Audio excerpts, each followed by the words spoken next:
Hello, I'm Portia Young. Welcome to another edition of 1036 here on Milwaukee PBS. In this episode, meet the first female civilian helicopter pilot for Flight for Life in the United States. She was recently inducted into the Wisconsin Aviation Hall of Fame.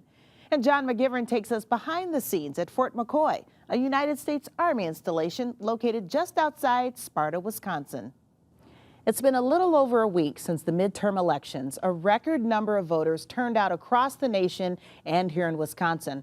According to the Associated Press, nearly 2.7 million people voted statewide. That's almost 60% of the voting age population, record-breaking for a midterm election.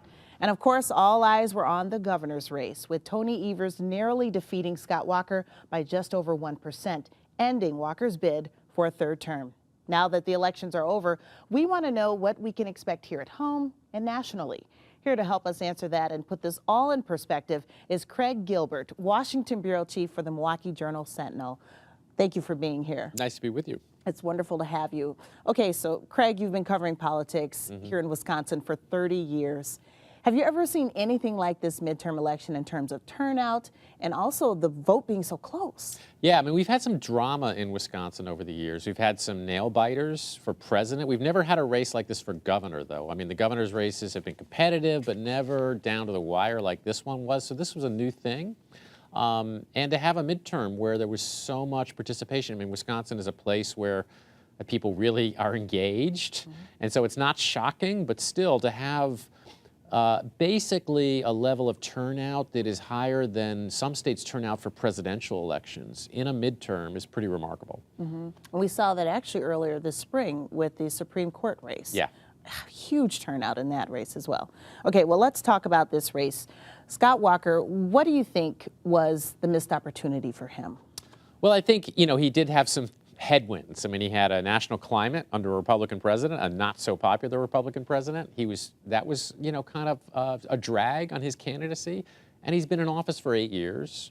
I think that was a hurdle and a challenge for him. I think his run for president hurt him because, you know, his numbers plummeted when he ran for president on the heels of winning re-election in 2014. And so it took a long time for him to try to bring those numbers back. They never really came back all the way with independent voters. And I think it just sort of fed into this perception of him being a politician at a time when voters are kind of restless and voting for change. That was a lot for him to overcome. Okay. So Tony Evers, when we talk about Tammy Baldwin's and their victories, they were huge Democratic wins. I mean, Tammy Baldwin, her margin wasn't even close with Leah Vukmir. So are we a purple state?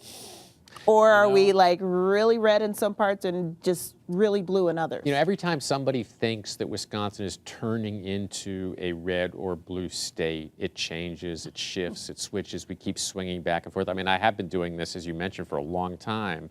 And I've seen these cycles, and we just keep coming back. I mean, for one reason or another, it's one thing you can depend on, just like you can depend on the fact that people are going to vote like crazy here and be engaged in politics. You can depend on the fact that Wisconsin will shift, and we've seen it time and time again. So, I mean, Tammy Baldwin's victory was pretty remarkable. I mean, she won by, we're not used to 10-point races in this polarized, divided state, but she ran a really good campaign in what turned out to be a good year for a Democratic senator in a purple state. And then, of course, we had the close governor's race. So I think Wisconsin really has been and will be for the foreseeable future a very purple, very swingy place. Okay, well, let's talk about the governor's race. Let's talk about Scott Walker one more time. What do you think his next move is? You know, the reason that's an interesting question is that Scott Walker has been doing nothing but politics virtually his entire adult life. In fact, when he ran for president, we looked back at all the campaigns he's run, and it's an extraordinary number. I mean, basically every other year of his working life, he's been running for office and putting together a remarkable winning streak until now in those campaigns. But that's been his profile. It's been his identity. So it's kind of hard to imagine, it's hard to visualize him doing something other than politics. And it wouldn't be surprising to see him want to return to politics because he's relatively young and he's somebody that is a political animal. Well, let's talk about the Foxconn deal. What is the state of that given now the change in leadership at the top in Madison? Well, I think it would be a surprise just to see the whole thing unravel. I mean, there's a certain commitment on the part of the state. It was an issue in the election, although we don't really know how much impact it had in the end. I mean, I think it may have cost Governor Walker some votes in some parts of the state, but people thought it might have been a drag on his candidacy further away from Milwaukee. He sort of did okay in places further away from Milwaukee. His bigger problem in this election was kind of in the Madison area and in the Milwaukee media market, both in the red places where he didn't do as well as he's done in the past, and also in the blue areas where these big Democratic landslides occurred. So I'm not sure that Foxconn was really responsible for that outcome, but it's going to be interesting to see both how Tony Evers handles it. I mean, he's obviously got a Republican legislature to deal with, and it's also going to be interesting to watch how the company handles the project going forward, because there's been questions about that as well. Let's talk about that. It is divided government now in Madison. Right.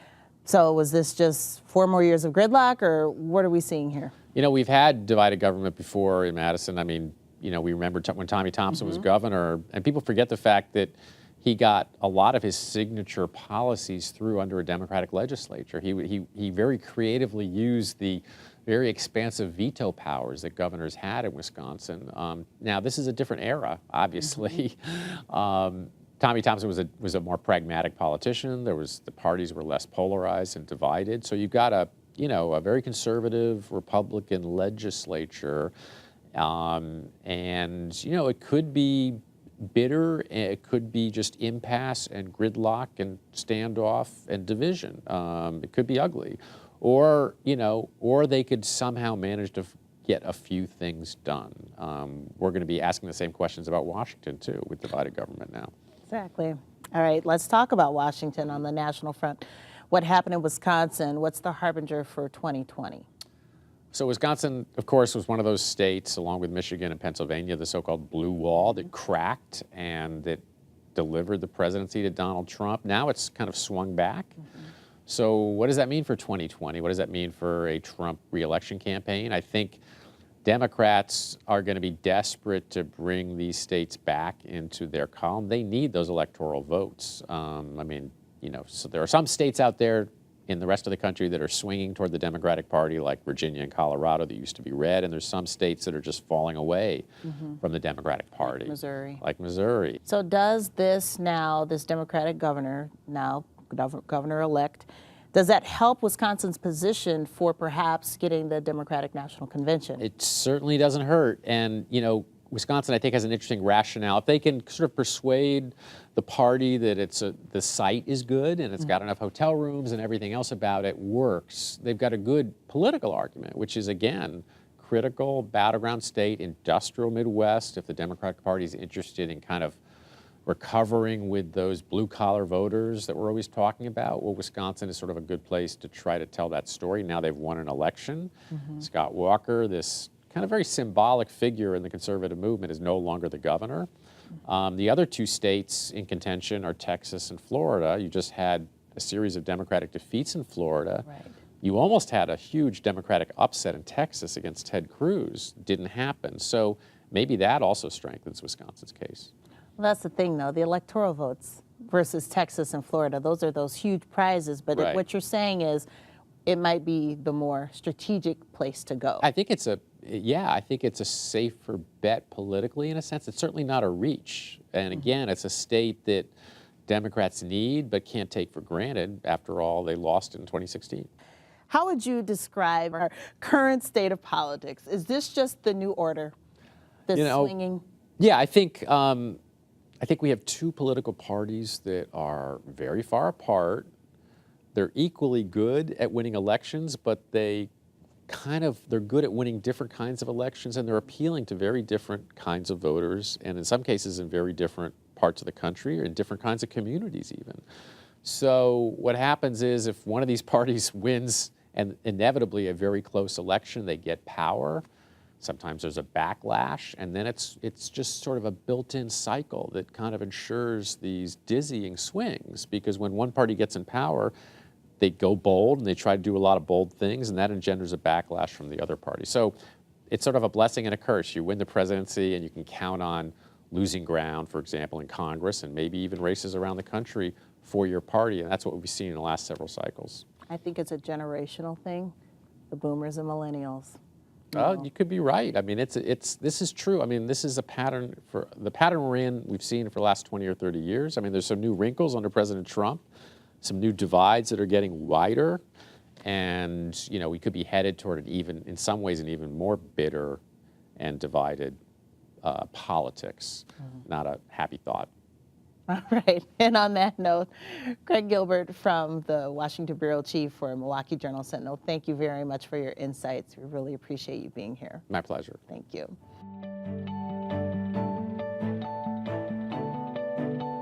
At some point, we've probably all looked up and seen the Flight for Life helicopter and crew heading somewhere to help save a life. For 29 years, a female pilot was behind the controls of many of those flights.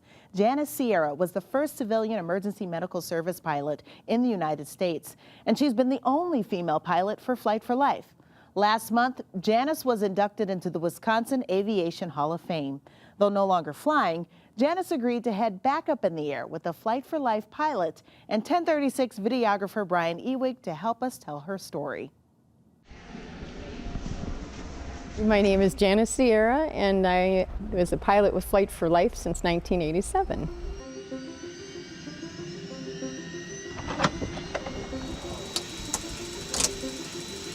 The last time I flew was March 28th of 2016. All right, we're ready. Going back up today, I was really struggling. I miss my people. I do miss being up in the air. I was in high school and starting my senior year. We didn't have money for me to go to college, but I wanted to be a nurse. I went into the guidance counselor's office at school, and one of the first things I saw on the little stand was a brochure that said tuition assistance for nursing. And I'm thinking, oh, my prayers are answered. So I open it up and it says join the Army. So I thought, well, you know, I would do that. Unfortunately, there were no nursing slots open. So I turned 18 in March, and 2 weeks later I started basic training, and then after basic training I came home for a couple weeks and flew back down to Alabama for flight school in the Army. You don't know what you don't know. I just knew that I was 18 and I actually thought I knew everything. And when I told my mom, she was like, oh, well, show them what a good woman can do. My brother had been killed in Vietnam as a medevac pilot. I didn't reflect back until 5 or 6 years ago what my parents, especially my mama, must have thought when I came to her 6 years after her son had been killed in a helicopter in medevac, and came back to her and said I was going to be a helicopter pilot in the Army. But back then, you know, you're young, you're invincible, and we know it all. And when I told my dad, he went, you're not going to be able to do that. You know, and I'm like, that was my motivation. I sat front seat in a Cobra, and I thought it was the most fantastic thing I'd ever done in my life. And I ended up going to flight school. Got down there, was scared to death because they started yelling at me as soon as I walked in the door. It was probably the hardest year of my life. I didn't want any special treatment as a woman. I didn't want the men that I went through any training with or anything to change because I was there. I felt I needed to adapt to what they were doing. I just dug in and did what I was asked to do. And by doing that, I gained a lot of respect. My mother had passed away in 1985, and I got really homesick. got in my car and I drove down to Freighters. I knocked on the door and said, "Hi, I'm looking for a flying job." I never really thought I couldn't do something, you know, and the thing that was so fabulous about Flight for Life, for me personally, was I got to be a part of the medical that I always kind of wanted, the nursing. Our first aid kit is in the back doors here. And then I got to do what I really loved, was the flying. When we would go into the hospital, in the midst of all the chaos that was going on, the controlled chaos in the room, I could look over and Janice was with the family. She had the same compassion and concern for the family as we do for the patient. My name is Rebecca Schwoko, and I'm a flight nurse with Flight for Life. She can be no nonsense when we're when we're flying, and she definitely takes charge. But she also has a lot of compassion, and she has a sense of humor. I miss her. I didn't really know that she was the first female EMS pilot in the United States. It wasn't until much later on that she started talking about her career, and I realized who I was flying with, and felt very honored actually to be able to fly with her. What Janice brought to the table is her warmth and just her openness and her willing to just sit down and listen to you if you're having a bad day.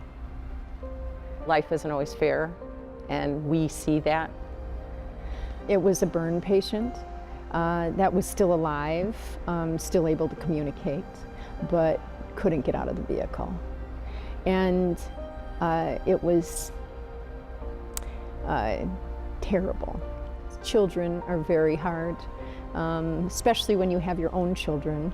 But when you get back and you leave your shift is when you really start to think about it. Just talking about it and knowing that you can express yourself to the other person.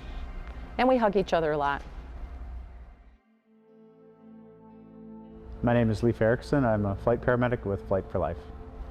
When I came in, I just assumed that pilots were typically male pilots. I was a little taken back that there was a female pilot within the organization.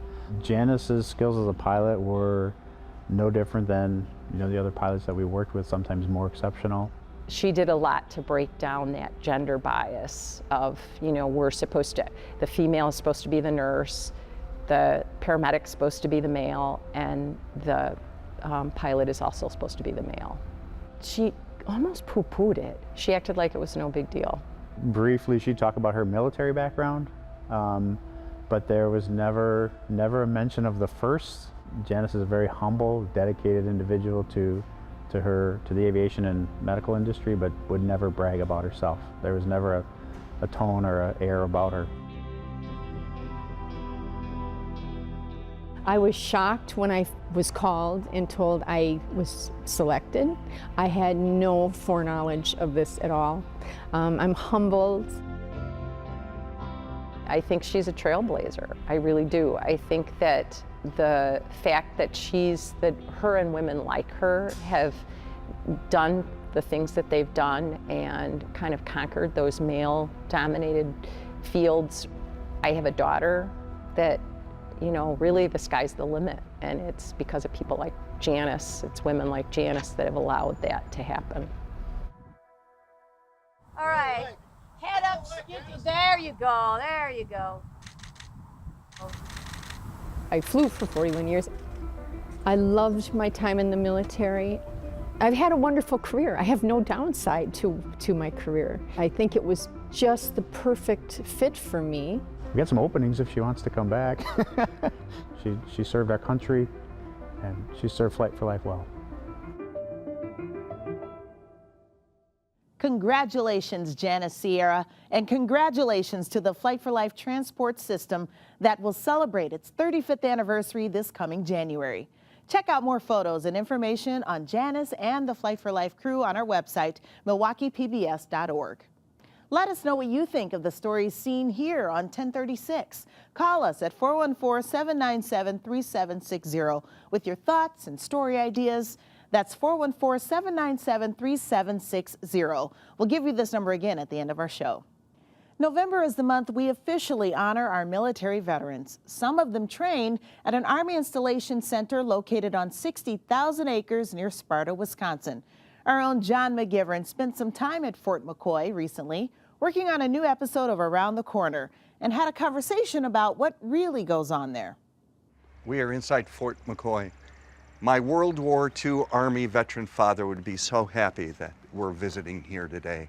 Welcome to Fort McCoy, Wisconsin. This is the best kept secret in the Army. Fort McCoy is responsible for the training readiness of any of our Army forces. We want to make sure that the infrastructure that the soldiers have the ability to train on is realistic and it's challenging and it can replicate what they might see in combat. Not duplicate, but might replicate. Let's go walk with John. We have over here an engineer unit. They do vertical construction. This is part of what their unit mission is to be able to build facilities when they go to theater. So these are reservists? They are. They're all Army reservists. This is what we call a transient training base. So at any given one time, we've had as high as 18,000 soldiers, sailors, airmen, and Marines on the fort at any one time, and that was over a week-long period. How many people are here full-time? How many on staff? So we have about 2,200 Army Civilian Corps. Okay. Full-time civil servants. Wow. And we can accommodate all kinds of training, from your life-saving, life-supporting functions to the combat functions. So if I use a good Army acronym, it's called the MSTC, the Medical Simulation Training Center. So this is a village that they use to turn around and train medics here. So we'll head on down here to one of the training rooms. Well, we now have mannequins that these medics can use. What we have here is a patient who suffered significant trauma that is unresponsive. And you then can program the pulse? We can simulate somebody in shock or not in shock with increasing the pulse rate, the respiratory rate. Those are induced by the tablet, and the mannequins will yell and scream from the pain. It's as realistic as you can possibly make it with these mannequins. Technology allows a lot of it to evolve. It's wild to see the movement and to see the blood and to see the leg and the breathing. The medics have to respond. If they don't respond correctly, the patient dies. And they can be brought back to life to retrain again, but you've taken some time and you learn some lessons from it. Right. What should you do better? Then they turn around and rerun it again. Who's this? This is Noelle. Noelle. She is designed to simulate giving birth. That's the premature baby that's born. Through the computer system, the baby will breathe, the baby will cry, and simulate an actual baby that was just born with complications. Yeah. So. And she gives birth like every 9 months? Is that what happens? Well, this is what Brad said, 6 times a day. She gives birth on command. Is that right? That's right. So what we have here is 4 simulators. They're all in separate rooms. However, they're all tethered together and linked together inside the theater capability. Yeah, all the way around. This is where you get your crew starting to work together. So it's no longer an individual, but you're bringing them together as a team. There's an explosion right ahead of us. So each of the crews inside will see the other 3 vehicles as an avatar vehicle that's driving around. They're all part of one experience. They are, one experience. So there's 4 jobs right here, and they've asked me what job I want. I want to be the driver. When someone starts driving and moving the vehicle, we can bring in bad guys, bad trucks, bad helicopters, enemies.